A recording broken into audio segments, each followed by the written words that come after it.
Hey, what is up, guys? Everything is looking good. Again, what is up, guys? Back with another episode of TCU, Episode 9. We have some serious things to talk about.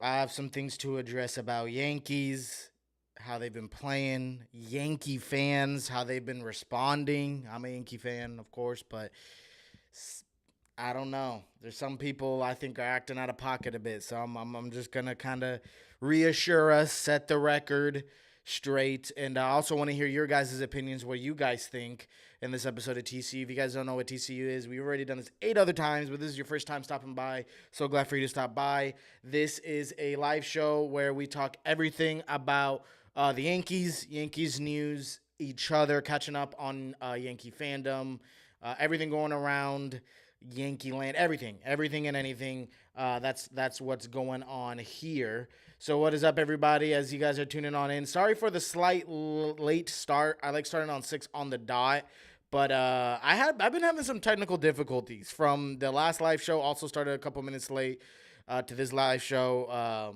I start prepping at the same time as always, but these last 2 Fridays, it's been having a little bit of hiccups with starting everything up. So I'm going to try a different live software this time around. I hope it doesn't cut in and out like it did. I think it was 2 streams ago. But so glad to see you guys in the chat. Hopefully to see you guys drop down. Let me know how you guys' days have been going. Are we excited about this new series coming up starting tonight at 7? So I'm going to try to make this more or less a quick episode. That way we could all watch the game uninterrupted.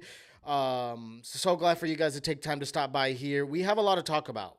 Jumping kind of right into it, again, because we don't have a whole lot of time, is all about Gleyber Torres. Gleyber Torres on the first topic. Is Gleyber Torres a problem? And again, every time I bring up questions or anything like that, this is not to hint at what my opinions are. This is kind of a topic that's been going around Yankees Twitter, even some of my other friends that are Yankee fans, hearing what they have to say. A lot of people are kind of getting fed up with Gleyber Torres, getting fed up with his lack of defense. And so usually he would make up his defense with some great offense. And that hasn't been great either. And immediately this reminds me, I've said kind of the same phrase with Gary Sanchez. Though I loved him, though he was a big fan favorite, the the fact is that he had an amazing offense, not great defense, but his offense carried his defense.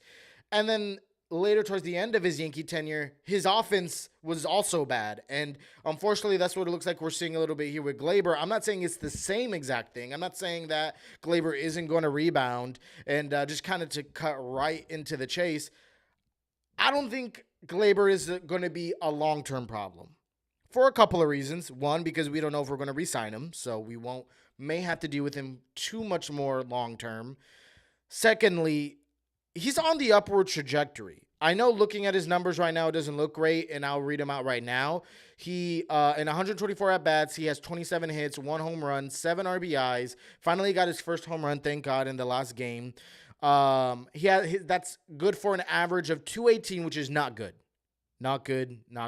On-base percentage of below 300 at 295, and an OPS in the 500, which is that's just bad. That's not good. But that doesn't tell the whole story. Let's look at his trajectory, his progression as of late. So those are his stats right now with an average of 218. In the last 30 games, we've only had 32 games, but in the last 30 games, his average goes from 218 to 230.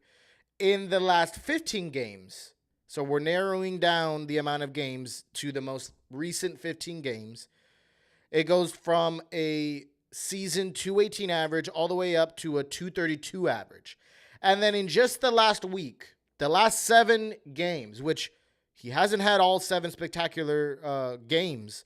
Some of them have been good, some of them have been bad. That brings up his average to 267. Again, not spectacular, not amazing, actually 260 is around where his career average is, I believe. He's hitting 260 in his last 7 games. But overall, what I want to look at is not that, how great 267 of a batting average is. With a 290 on-base percentage in the last 7 games as well is not great. with a slugging of 433, which is okay. We expect a little bit more, much more in certain areas. But the biggest thing here is that there's an upward trajectory, upward progression. He's not continuing to struggle. He's not continuing to do bad. A lot of people have concerns with Aaron Judge because you don't see much of that upward trajectory. I feel like there is. He'll have some games of just him being Aaron Judge and getting home runs, and the next game getting a home run and a double and so on and so forth. But then he'll kind of come back down to earth, going 0 for 4. Glaber, you're seeing a little bit more of an upward trajectory more than maybe what Aaron Judge is showing. Hence why he has a higher, which doesn't say much, but a higher season average than Aaron Judge. And stat-wise, that's really about all he has on Aaron Judge.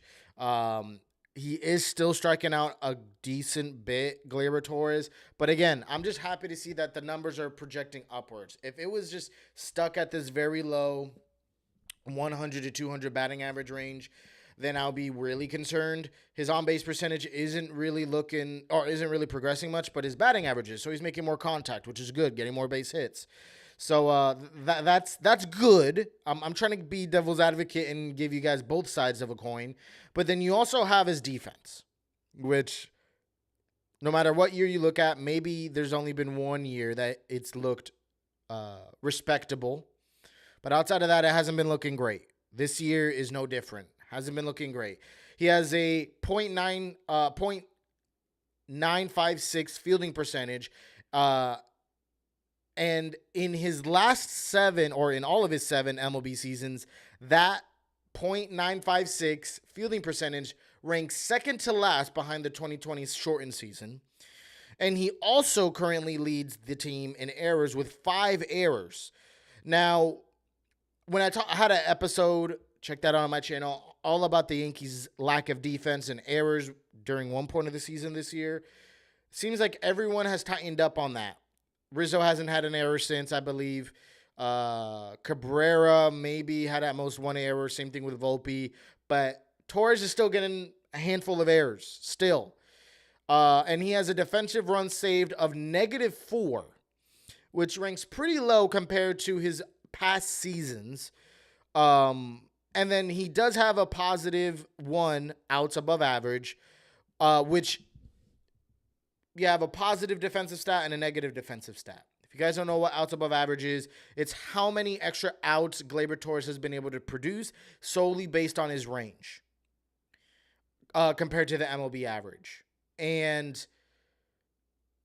reading these stats, understanding these stats, kind of passes the eye test. We see many times Gleyber making great backhanded plays up the middle, but then maybe he can't complete it. Or maybe he does complete it. Or he gets to it, but then he bobbles it. And that's hence where the -4 defensive run saves comes from. When he comes to making double plays, we've seen him botch balls as well. Ground balls straight to him. Maybe hard hit, but still should be making those plays. He's not securing the ball or making a good throw to first. So he's maybe getting to them, but not completing the play, which is a huge, huge issue. Hence the 5 errors already this season. So considering all of this, I'm curious to know what you guys think. Hey, what's up? Donnie Clark, so glad to see you. It's been a while. Happy to see you chatting it up on X and stuff like that. Happy to see you here. Donnie Clark says Torres is a problem, and we should trade Torres and bring up Vivas. So I know Vivas, actually, I'm going to be going over all of our injuries. Hence, the last topic is talking about, is the roster enough? Because I'm going to be not just talking about our current roster, but our injured roster and everyone coming back, trying to figure out if that's enough to win a World Series. But so I totally forgot about Vivas, but he does have a fracture. I'm not sure how that's been coming along, so I know we can't call him up immediately, I don't think. I'll be surprised if he's already good to go and healed. I don't know, but I haven't heard any news from him, so I'm curious to know how he's doing on the injury front. But I know Vivas is ready to be called up to the MLB. Not sure how he'll do with Major League hitting. I'm curious about that. I don't know enough about Vivas outside of his spring training and outside of the trade, obviously, we made with him this offseason. But I'm not opposed to it as well. Donnie Clark continues to say Torres should be doing better, especially free agency coming. Yeah, that's what I was thinking. You know, I was congratulating the Yankees on what was a solid, really solid offseason. And I thought that they were doing a great strategy of not extending their possible free agent players in 2025 because they figured that they would play really well with them in their walk season. Play with an edge, a chip on their shoulder, with Rizzo being a free agent, Clay Holmes being a free agent. Clay Holmes has been doing great. And we would have thought the same thing with Glaber. It seems Glaber right now is not handling the pressure well enough. I'm not sure. And again, I don't want to assume that his struggles are associated to his walk year, but we would think that there will be a better outcome than what's been given to us this year. So I'm really hoping that Glaber could turn around, but it's not looking good. We do see a positive upward trajectory, but it doesn't look like he's going to have as good or even anywhere close to a better year than what he had last year. But we don't necessarily need him to have a better year than he had last year because, quite frankly, we have many other guys, most notably Soto, that's helping carrying this offense. So if Glaber could just carry his weight and just play at least decent enough defense, which unfortunately seems too much to ask right now, then we'll be good. I don't think this is what the Glaber that we've been seeing so far is not the Glaber I think that we're going to continue to see. That much I'll say. So I do think we're going to get a better Glaber, but seeing how he's been playing this year, I wanted to extend Glaber, but at this point, I'll be the first one in line telling the Yankees not to extend Glaber. Not because I don't like Glaber I love him as a person. He served well for us as a Yankee in certain seasons, but there's times where you just got to cut bait. You got to remove the emotions out of it. And I love Glaber as a person, as a Yankee, but yeah, you just gotta. Sometimes you just got to move on. And I may be eating my words. Glaber may go on a crazy tear in the second half that will help us get to the postseason and help us secure an AL East title and help us get through the playoffs. And I'll be eating up all my words, and I hope I'm right. But right now, I'll be the first one saying not to extend Glaber. But this jumps right into the next topic. Very weird. It's just vague topic. Are the Yankees good or bad? And what highlights do I want to put up? Maybe I'll do Aaron Judge. Are the Yankees good or bad? And this is, I know, kind of a weird question to ask as a Yankee fan, a Yankee channel. All of you guys are going to, well, not all of you guys. I've been saying this on X. There's some Yankee fans that are disguised as Yankee haters, how much they talk trash about the Yankees. I love the Yankees. I'll be real when I need to be real, but I'm not gonna seek to talk trash about my team. But all that being said, are the Yankees good or bad? The reason why I bring this up is, who are the real Yankees? This kind of goes to the title of the video, is who are the 2024 Yankees? And the reason why I ask this is because I broke up the season so far in the first 16 games and in the last 17 games. In the first 16 games, we went 12-4 with a 75% winning percentage. In the last 17 games, we have been 8-9. Not even playing 500, below 500 with a .470 winning percentage. Huge difference. Huge difference. Hot start. Flat out have been struggling as of late. We've seen some great glimpses of players' performance regardless. Juan Soto's been killing it. Clay Holmes has been killing it. Luis Hill has been doing his thing. Rodon, I'm not worried. He had a bump in the road, a rough start, but since then he still has been great. And in fact, despite that rough start, he still leads our team with the best ERA. So, side note, let's overlook that.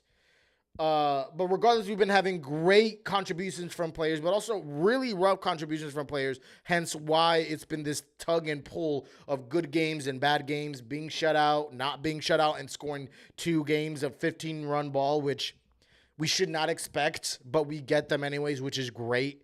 So that's why there's all these ups and downs so far. But again, I agree. Donnie Clark says we're not bad. We're 20-13. Now, we could go on a run of losses, which, knock on wood, we don't want that to happen. But if we do, then we'll be talking a little bit different. But even then, my biggest argument here is that we're not bad. Flat out, we are not bad. And I'm curious to know what some of you other guys think. But we are not a bad team. We are a good team playing not a great brand of baseball. Things aren't clicking because we do have players struggling. I promise you, if either Glaber or Judge just played to where we expect them to play, one of them, we'd be winning way more games. We wouldn't be having this stretch of under 500 ball. And on top of that, let's go to that 12-4 run. To have a winning percentage of 75% is for the whole season is irrational to expect, is delusional to expect. So for any Yankee fan to look at that run of 12-4 and be like, well, what happened to that Yankee team? No offense, that Yankee team never existed. We had a great run, and we are a good team, don't get me wrong. But to expect them to continue a winning percentage pace of 75%, that just doesn't happen in baseball. That really doesn't. Maybe you could point in the modern era, maybe you could point to maybe one or two times that's happened at all the way through the full duration of a season. I don't even know what pace, winning pace that would be in a 162 game stretch. But that winning percentage of 750 is very hard to expect to maintain. So, another thing, Donnie Clark brought up a good point. Dodgers are in first. And again, we talk about the players that they have, Freeman, Ohtani, Mookie Betts. Let's just stay there. Oh, names don't matter too much. It's all about their performance. Ohtani's been tearing it up. Ohtani's been Ohtani and has been tearing up over a 1.0 OPS. Mookie Betts leads all of MLB with a batting average over 350. Ohtani has a batting average over 330. I don't know if they played today and what their stats are, but the last time I checked, that's where their stats are. I'm not sure where Freeman's at. But when you got two players like that, you'd be expecting to win a lot of games. They're 20-13 as well with their star-studded roster, with all the moves they made. Yamamoto has been turning it around and have been giving them good starts as well as of late. And they have a 20-13 record. So we also have a 20-13 record. We have our own stars as well. But we all know the Dodgers are something else. And they have a 20-13 record. Again, they're also in first in a more or less a competitive division as well. We're in first as far as I know. Or, no, we're not in first actually. I forgot. We lost. So, we are second, but we could win and we could change that. I know, right? Donnie Clark says, have the Dodgers fix the wall. I think they actually did. I think last year, towards the end of the season, they ended up putting a cushion on where that concrete slab was. So, don't know if that helped much if you're running full speed at it, but exactly. Donnie Clark says, all the money spent in the offseason, but you can't fix a wall. I think they did, though, but you would expect that they would, like, I know hindsight's 2020, but you expect the Dodgers would have fixed that already. But that was funny. That was a good point, Donnie. Like that. But again, we are a good team. And I think we are a 20-13 team, hence why we had such a great start and maybe such a poor few games. It's just a market correction. I think we're even a little better than a 20-13 team, if I'm quite frank. But we've been playing against a great Orioles team. Let me remind you, an Orioles team that has only gotten better. I know they had some injuries to their pitching, but Orioles team that has only gotten better, much, much better, especially offensively. Though we didn't have a lot of offensive runs, we held them down in terms of offensive production as well outside of that last game. And again, this is the same team that has only gotten better and won 101 games last year and won the AL East. So outside of that last game, despite our offense being absent, it was more or less competitive. It really was. It was 2-0 games. I think one of the games maybe was 4-1 because it got out of hand a little bit. But yes, I agree. Our offense wasn't spectacular. But again, we didn't completely dump the bed. outside of maybe that last game that wasn't great. But this also brings us to our last topic. And guys, I want to remind you, we will be talking more than just this last topic. If you guys have any questions, any comments, any hot takes, anything you want me to address after this last topic, make sure you drop it down below. I'll make sure to address it. I'll make sure to address it before we head out of here. And the game starts. So heading right into the last topic, we are talking about, is this roster enough? And I'm going to have Jason Dominguez highlights because, man, oh, man, do we love Jason Dominguez. Is this roster enough? Right? We talk about the team that we have right now, currently healthy, on the field, what they're producing, maybe what they're some players that are underproducing, some players that are overperforming. Maybe we could expect to find some sort of medium ground from what we expect out of them, also to what they're producing right now, if that makes any sense. But also, I want us to look at mainly players returning. All of these, what Brian Cashman likes to call trade deadline acquisitions. Our team is 20-13. Man, Donnie, I love the attitude you have. This roster is enough. Absolutely. We're 20-13. Let me remind you, competing for first place. I know we're not in first place right now, but for the majority of the season, we've been in first place. Against a good division. Boston, the Rays aren't performing great, but against the Boston Red Sox that are essentially resurging, Orioles that are performing to what we expect them to perform. Let me remind you that, again, we're battling for first place and really have been mainly dominant this year in first place with these players returning from the IL. We have 5 pitchers, 4 of them bullpen arms, 1 of them a starter. One of them, I was reading my notes here and it's a little bit confusing. One of them is our ace. Not just our ace, but MLB's ace. Like, if there was a unanimous Cy Young, both just MLB Cy Young, not AL, not NL, Cole would have won that last year. He was hands down the best pitcher last year. And for years, you could argue he's been the best pitcher in baseball. He's had some rough patches, but man, he is in his prime. He is a pitcher's pitcher. He is MLB's Cy Young, MLB's ace. He is expected to return in June, which we're a month away. News came out today that he's now doing bullpen sessions, pitching from the mound, which is so exciting. We don't have our ace. Can you guys wrap your head around that? That we do not have our ace. We're going to be acquiring an ace this trade deadline. Canely, which is a great against lefties. He's high leverage coming back this month, possibly. And then both returning in the summer of 2024, so around June, July, maybe August. But when it matters, when our bullpen maybe starts getting depleted, these 2 guys will be returning. Lou Trevino, which I would say is a middle reliever. If he's on one, maybe he could be a late inning guy. Scott Efros, which when he was healthy, he was good for us, but he's been injured. He's a high leverage guy, I think. And then we also got Nick Birdie returning this month as well in May. All of these guys, and Nick Birdie, we know what he could do. He didn't do too great in his last few starts. I thought that maybe have been because he was struggling with an injury, maybe struggling with soreness, whatever the case may have been. But other than that 1 or 2 outings, Nick Birdie has been great. We know his stuff. He could do really, really good. Those are 4 relievers. Reliable in terms of talent. I don't know about health, hence why they're on the IL. Cole.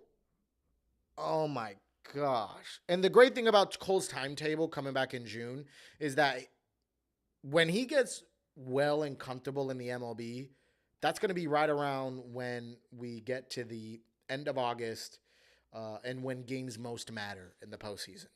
He's not going to have that tired arm that a lot of other starters are going to have.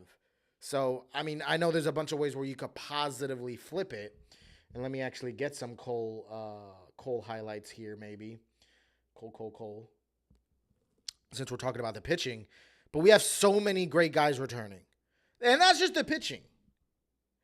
Let me remind you that we have essentially a whole infield roster that's injured as well returning, including Vivas, which I didn't even think about. What up, Ed? Ed says this roster kicks butt. Okay. I respect the opinion. I know the 4-game series with the Orioles was not the best, but this roster, kicks butt in a good way. Love it. Okay. Cool, Ed. I know we didn't have a great, basically saying we didn't have a great 4-game stretch against the Orioles, but this roster kicks butt. I just take it as it's probably just a confidence builder for next time. Yeah, I think this is baseball. Any team at any point can win a series. The Orioles just lost a series to the A's. Does that mean the A's are better than the Orioles? No, does not.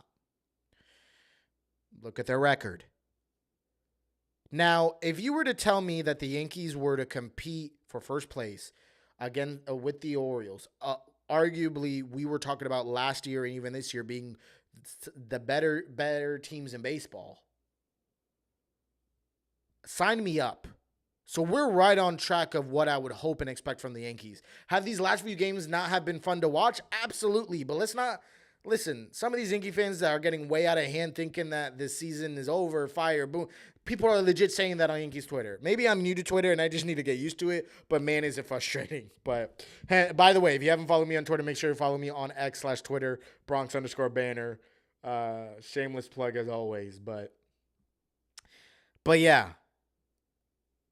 I know this Orioles series was not super fun to watch, but for our offense. But we just got out of a fun series against the Brewers, which again also is a great team, and at the time it was a first place team. I don't know if there still are; they may still be. But we still got a whole infield returning. Yorobit Vivas, which could be a great bench piece. We have Birdie that's expected to return literally soon, in the next couple of days, is going to be coming back. Jason Dominguez, the one, the only, is coming back as well. You got Oswald Peraza, which I know not a lot of us have even maybe remembered him or maybe super excited about him. But we talk about our defense being a little bit of an issue in the middle infield, especially with Gleyber. Peraza is going to help with that. I'd argue that right now, I mean, a lot of people could agree with me. With a healthy Peraza, he's going to be producing better offensively than what Gleyber Torres has been giving us so far. So maybe there's a reason to maybe once we get Peraza back, if the Yankees see him, I'm going to go with a little bit of a hot take. If the Yankees have Peraza in and they actually let him play and he's playing well, they're letting Oswaldo play third. I know it's because we have a lot of injuries. You have Peraza playing well as well. A lot of Wells in there. Austin Wells has been doing good, by the way. By the trade deadline, it may be a hot take. Who knows if we may want to trade away Gleyber.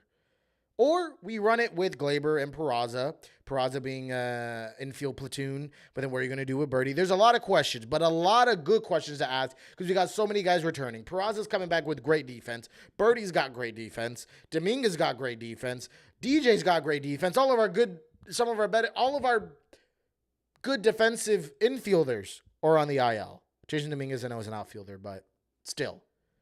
I know Volpe's won a good glove, but he's had his fair share of errors that some of these guys aren't going to make as frequent. Though I love Volpe and his defense. Still, just got to be real. Birdie's returning. Dominguez is returning. Peraza and DJ. Come on.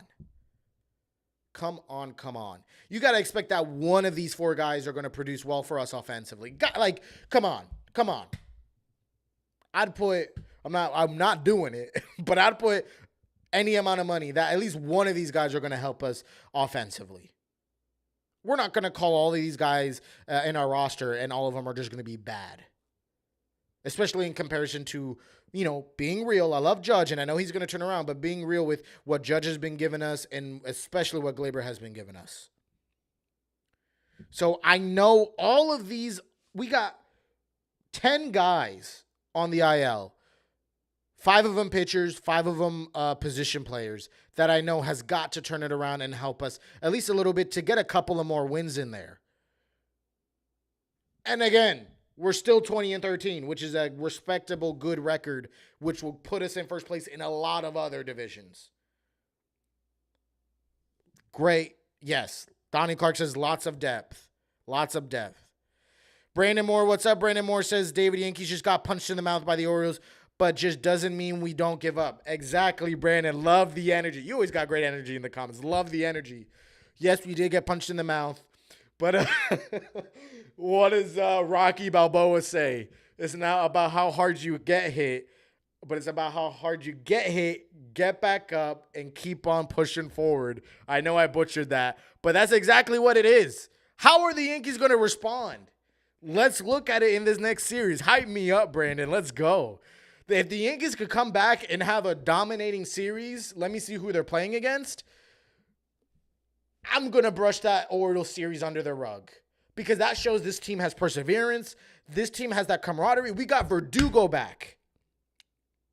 Let me remind you, we had a hot bat in Verdugo that was completely absent as well. Let the Orioles team see not even a offense that's on fire, but just if all of our guys could play to expectation, the Orioles pitching is not going to be able to handle it. I'm not worried about it. They just caught us at the right time. And yes, I'm being a little bit emotional when I'm saying a lot of this, but also it's pretty true.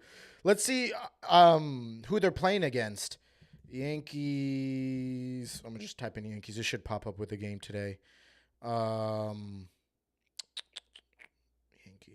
schedule right here. Is it the Blue Jays? And I didn't know about this? No, hold on. Oh my gosh. Wait, no. What am I doing? Sorry guys. Sorry for the delay. Detroit. Which Detroit has been playing a good brand of baseball. So if we could or fair enough brand of baseball. They had a hot start and then they've been kind of getting back to the means, but they're not as bad as what they were the last 2 years. So still respectable team if we were to take a series from them. So Brandon also says Aaron Judge has got to have a good month of May. According to Fireside Yankees, watched them a few hours ago. They're amazing. Gleyber Torres is starting to lose value. He needs to get going. He does need to get going. I talked a little bit earlier in this live stream that though I agree he's absolutely has lost value versus last year, he is average-wise. That's really the only stat I could go by. He's progressed. He's trending upward, which is good. Ed says last year the Yankees were in fourth place. They were fighting with Boston to get out of fourth. That's a great point. Now essentially they're fighting with Boston. We're not fighting with Boston, but they're above Boston, a good Boston team. And now they're fighting with the Orioles for first place. So absolutely, Ed, love that take. Great point. I know a lot of Yankee fans are going to say, oh, well, that doesn't matter, World Series or bust. I also agree with them. But let's not get our panties up in a bunch. Let's realize what we have that's good. If we sit here and complain all season about us not being, winning every series of every game and winning every game by 15 runs, we're going to miss out on the amazing time that we're having with guys like Juan Soto and Verdugo. Let's not forget about that as well. Let's enjoy that. Brandon Moore says, yeah, thank you. Says those knuckleheads, referring to all those Yankee fans that are just whining crybabies. I'm going to just be real. I don't want to start complaining about them when I'm complaining about them complaining, but I'm going to just keep it real. Talking about Fire, Cashman, and Boone throwing tantrums. They're not backing up their takes with sufficient information. I agree. And then, they're just emotional people. Let's just be real. They're just emotional. New York fans, there's a lot of them. So you're going to have a lot of crazy ones and a lot of rational ones. You're going to have a lot of whiny ones and not a lot of calm ones. You're going to have a lot of ones even onto the other extreme that are going to think everything and anything is totally okay and is acceptable and is all right. And they're thinking that, that that there's absolutely no flaws with this team, which, though we're a good team, no team has no flaws. So there's two extremes to it, but we got to be as rational as possible. I'm starting a lot, but if you knew the game of baseball and if you played baseball, and I'm talking about real baseball, not little league baseball, and I'm not trying to bash on them, but if you played any level of competitive baseball, you would know that that's a part of the game. Failure is majority of the game. Hence why the highest average in baseball right now is 350. It's not going to stay 350. And that means he's only hitting baseballs 3 to 4 times out of 10. We've heard this before with baseball. It's a game of failure. If you can't handle failure well, then quite honestly, keep your mouth shut. Really, quite frankly. The Yankees are doing good. We didn't have a good run. I agree with you. We didn't have a good run. That's not negating that. But I'm not going to say it cut the season off over a last 17 games that we played under 500 ball. Thank God the season isn't 32 games. And even if it is 32 games, we're still 20-13 and we would have made the wild card. Thank God the season's 162 games. It gives us plenty of opportunity to erase that 8-9 run. So we're fine. We're fine. Thanks, Ed, for the heads up on playing Detroit. Brandon says the Yankees need to go 5-1 or 4-2 on this homestand. Absolutely agree. Absolutely agree. They have to. I expect them to. And I'm just gonna put that out there and say that they will. They can't go 500. They really can't. Like, if they go 500, I'm not gonna say the season's over by any means, but I'm absolutely gonna be extremely disappointed yet again. But again, season's not over, even if they do play 500 ball in this stretch. But they won't, right? We're gonna believe that they're gonna go 4-2, 5-1, and we're gonna have a great series against Detroit. Detroit and Houston. Oh man, I'm excited for that. Because if we could take another series against Houston, man, are the vibes it's gonna feel so good. I don't care how bad the Astros are doing this year. It's just gonna feel so good beating the Houston Astros all year long. And at home, oh man, that's gonna be fun. So this is gonna be a fun few series. We also got Star Wars Day coming up, May the 4th. Yankees Tumbler night tonight. Not that any of that matters. But yeah, guys, super optimistic and excited for this roster. We're only going to get better too, which is so exciting to see. If you told me that let's rewind. Let's not think about any of the games that the Yankees have played. If you were to tell me that the Yankees were 20-13 and were battling for first place against the Orioles without Cole, without DJ, without John Birdie that batted .294 last year, with a struggling Judge, with a struggling Gleyber Torres, with half of our bullpen out. Loizaga is out too. I didn't mention him because he's not returning this year, but half of our bullpen, which a lot of them are high leverage guys, and you told me that we are battling for first place against the Orioles, I wouldn't believe you. Like that scenario right there, the reality of that. Show people this clip. If anyone's complaining about the Yankees right now, show them that clip of all our injuries, of our expectations. We were saying we just want to be afloat until Cole gets back. We're more than floating. And look at the run that we're having. Donnie Clark says, Yankees will be good, sir. Absolutely. Houston's comes to the stadium. That's going to be fun. Yankees have the best system, I think, in baseball between depth and the farm. Obviously, on paper, they don't rank first, but I agree with you. I'm loving our depth. And, of course, as Yankee fans, we're going to be a little biased and say that they are the best. On paper, they're technically not, but they're up there. And quite frankly, for us to have the team that we have and to have such a great farm system, I'm a proud Yankee fan right now. So last year, maybe I wasn't a proud Yankee fan, still was a Yankee fan, but this year I'm a proud Yankee fan, and we will be seeing progression from some of these guys that haven't been performing, and we're going to be seeing, and Wells is turning his bat around as well, which is exciting. Donnie Clark continues to say Nestor and Rodon pitched terrible. They did. They did. And I was saying earlier that despite Rodon's last bad start, he still has the best ERA on our team, which is amazing to say. What is it? Was it at? I don't have the stats right in front of me, and I don't want to take that. I don't want to take time from that because I know we got the game coming up soon. But you're right, Donnie. But we could hopefully expect to see some better a better outcome. So I hope the video just didn't stutter. That's unfortunate. Yeah, I got to change my software that I stream from because I'm getting too many hiccups here. So we're just gonna be addressing you guys' the chat up until when we're heading out. Ed says hashtag hot takes. Ooh. I got to do another hot takes. I got a few hot takes to address as well from the last few live streams. The Yankees are going to sweep Detroit and they're going to sweep Houston. That's a hot take. Possible. Hot take. And if we do, I'm going to be putting my ear right up to wherever. Yankees Twitter, this computer, whatever. Laptop, sorry.